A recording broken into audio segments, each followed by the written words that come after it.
welcome to Bickering Book Reviews. I'm Sarah. And I'm Becky. And today we're talking about The Similiars by Rebecca Hanover. And I got this from Edelweiss. This is the one that I got first through Book Expo, and then I downloaded it from NetGalley, and then without realizing it, I also downloaded it through Edelweiss. Stealing it from folks, no goods. Sourcebooks is very supportive of their authors, so I'm sure that they gave the eARCs to many, many, many people. They are super nice. They are. We do like them. Okay, so The Similiars are all anyone can talk about at the... Oh, no, I'm reading the wrong description. Reading the real one. It's all good. Oops-a-daisy. Emmeline could only ever count on her best friend Oliver since her father completely was emotionally absent after her mother died.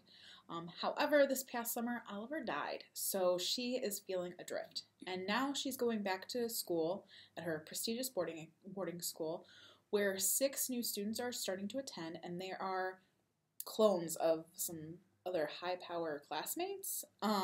They're called the Similiars because we all have to have clique names.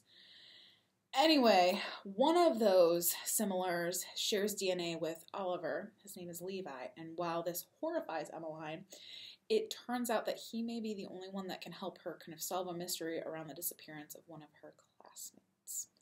So, and of course sparks fly, because why wouldn't they? That's basically it. And that's where we're at. So first things first, this is basically Twilight with clones.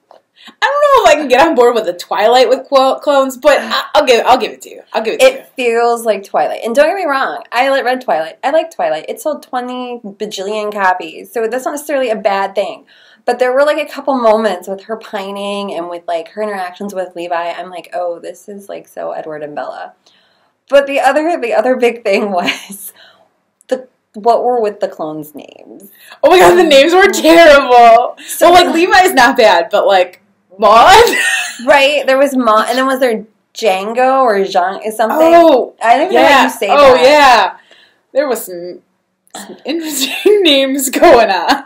But I feel like this book, she didn't exactly know what she was trying to tell us. Like, is it a science fiction book? Is it a romance book? Is it a book that's like a mild, like a slightly veiled commentary on political issues? What is it? Well, and I think that's kind of what was difficult for me, because it was really hard for me when I first started to get into the vibe of the book. Like, it moved so slowly for me until I kind of got into the vibe, because it felt like it was 5 different books in one, and none of the stories were fully fleshed out. I can see that. And, like, at the end, like, there's going to be a sequel. The way it ends, there's going to be a sequel. But I'm like... See, even the end felt like a different... Like, and even the end felt like a start of a different book. Like, they all felt like different... Like, all of the kind of different plot points felt like different books. But the big twist, like, I was kind of like, I kind of saw that coming.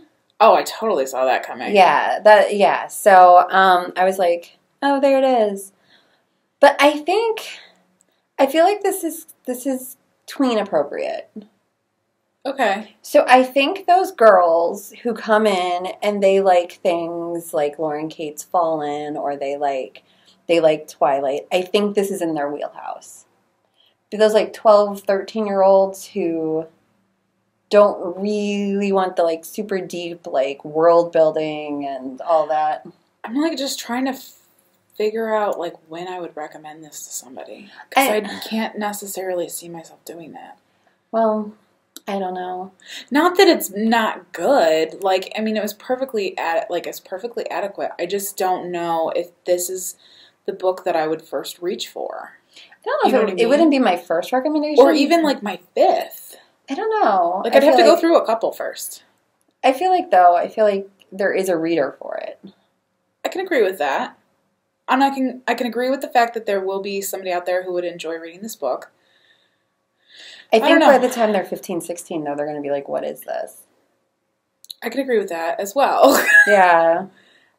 Yeah, when they're the age of the characters in the book, they're, like, totally not. They're going to be like, why is the character named Maud? I have never... That was another YA book not that long ago. And I have, other than the TV show, and then there was Maud, I have never met anybody named Maud. So comment if your name is Maud, and if you get this problem throughout your life. So then I can virtually meet you, and I'll feel like my life is complete. Do you have anything else to say? No. I liked the cover. The cover was kind of cool. So we should rate it. All right, our rating scale goes from 5 unicorns down to 2 unicorns. If we didn't like it, it doesn't get a horn and is therefore a horse. Where are you? I'm at a 3. I think it's a solid 3. See, I'm at a 2. Like, it was slow for me, and like I said, I really can't. It's not going to be one of the first books that I reach for off the shelf. So that is where we are on the Similiars. All right, see you around. Bye.